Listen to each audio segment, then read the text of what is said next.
mengapa saya selalu produktif? Karena saya rajin menabung.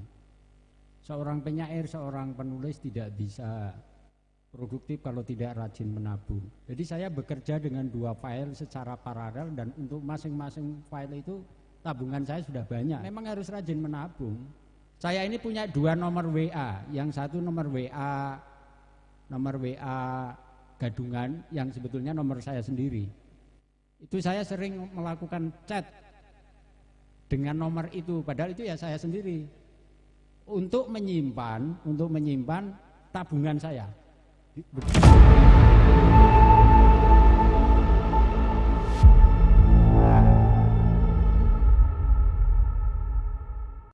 Saya ingin menyampaikan 2 hal saja. Pertama, mengapa saya selalu produktif? Karena saya rajin menabung.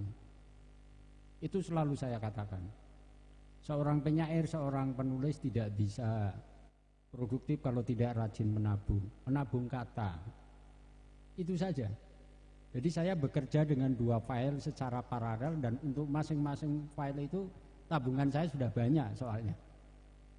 Kalau saya merasa tertarik, tergetar oleh sesuatu, itu biasanya langsung saya catat, meskipun catatan itu hanya berupa 1 frasa atau apa.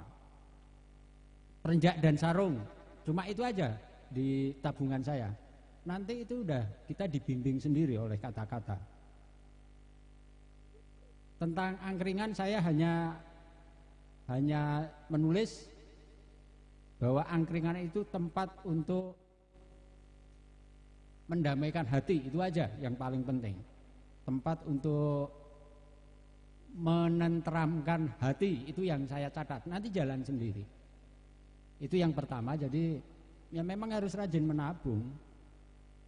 Tidak perlu mencatat di notes seperti saya dulu, tapi kan bisa Anda catat di ponsel Anda itu tadi, yang pragmatis, tetapi ya untuk berkontemplasi penting juga. Saya cerita ke teman-teman muda, terutama yang masih jomblo yang nggak jelas itu. Saya ini punya 2 nomor WA. Yang satu nomor WA gadungan, yang sebetulnya nomor saya sendiri. Itu saya sering melakukan chat dengan nomor itu, padahal itu ya saya sendiri, untuk menyimpan tabungan saya. Begitu caranya. Atau email lah. Kalau enggak ya nanti itu tadi Anda akan menulis dengan jurus orang pemabuk. Pokoknya buka laptop engkau ya muncul sendiri. Saya tidak bisa seperti itu. Harus rajin menabung. Lalu yang kedua, Anda mungkin akan bosan membaca puisi saya karena setiap kali selalu dihadapkan pada peristiwa-peristiwa, objek-objek yang itu saja. Saya punya prinsip, hidup kita sendiri isinya sebagian besar adalah rutinitas. Tetapi kita dibekali imajinasi dan daya refleksi untuk menjadikan hal-hal yang klise, yang usang ini selalu membukakan makna baru bagi kita. Zaman boleh berubah-ubah, tetapi tema hidup manusia itu saja. Saya menulis tentang telepon genggam pun juga bicara mengenai kesepian manusia. Semakin canggih peralatan teknologi informasi komunikasi, semakin rawan hati manusia dikuasai kesepian. Karena kalau Anda kirim pesan tidak dibalas, Anda merasa menjadi orang paling terlunta-lunta sedunia, misalnya itu. Semakin mudah kesepian. Kira-kira begitu, temanya begitu saja. Jadi seni menulis puisi adalah menjadikan hal-hal yang rutin dan klise ini menjadi terasa baru kembali, membawa penghayatan baru. Saya kira itu. Saya akan membacakan satu puisi yang saya sukai. Di sini di urutan pertama. Ini saya sebetulnya dalam rangka mengenang almarhum ayah saya yang memberikan pelajaran hidup kepada saya bagaimana seni menjalani hidup. Nah, itu.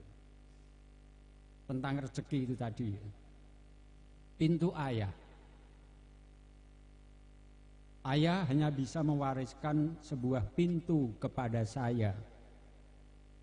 Pintu itu ayah hadiahkan untuk mengganti pintu kamar saya yang sudah lapuk. Saya pernah bertanya-tanya, apakah ayah sempat berbahagia dalam hidupnya? Sebab sampai akhir hayatnya, ayah terus berjerih payah untuk memenuhi kebutuhan keluarga. Namun kata ibu, ayah punya cara tersendiri untuk berbahagia dan saya tak melihatnya. Saya ingat ayah pernah bercerita bahwa ia sering menemui jalan buntu dan setiap menemui jalan buntu tiba-tiba ia mendapatkan pintu untuk masuk ke jalan lain yang tak terduga. Pintu hadiah dari ayah dilapisi dengan cat transparan sehingga serat dan warna aslinya tetap kelihatan. Ayah sendiri yang memasang pintu itu di kamar saya. Tidak lama pulang ke sana. Sekian.